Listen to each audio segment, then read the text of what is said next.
Artificial intelligence technology کا استعمال اب مختلف شعبوں میں ہو رہا ہے۔ در حقیقت AI ٹیکنالوجی سے متعدد ایسے کام بھی ہو رہے ہیں جس کا ماضی میں تصور کرنا بھی ممکن نہیں تھا۔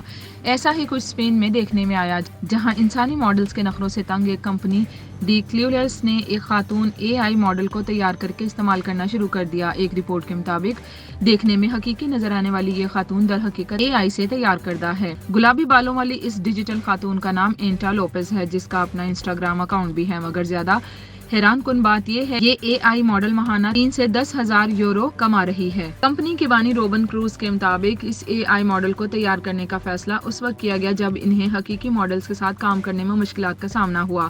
انہوں نے کہا کہ حقیقی ماڈلز کے باعث ہمیں متعدد منصوبوں کو منسوخ یا التوا میں ڈالنا پڑا تھا۔ انہوں نے مزید کہا کہ اس کے بعد ہم نے ایسے افراد پر انحصار ختم کرنے کا فیصلہ کیا جو اپنی انا یا زیادہ آمدنی کے لیے کام میں رکاوٹ بنتے تھے۔ ان کا کہنا تھا کہ ہم نے معاشرے کی پسند کو مد نظر رکھ کر ایک شخصیت تیار کرنے کا فیصلہ کیا۔ انہوں نے اس AI ماڈل کو ایک مضبوط اور پرعزم خاتون قرار دیتے ہوئے کہا کہ اسے ویڈیو گیمز اور فٹنس سے محبت ہے۔ یہ AI ماڈل ایک اشتہار میں کام کرنے کا 1,000 یورو معاوضہ لیتی ہے اور ہر ماہ 3 سے 10,000 یورو کما لیتی ہے۔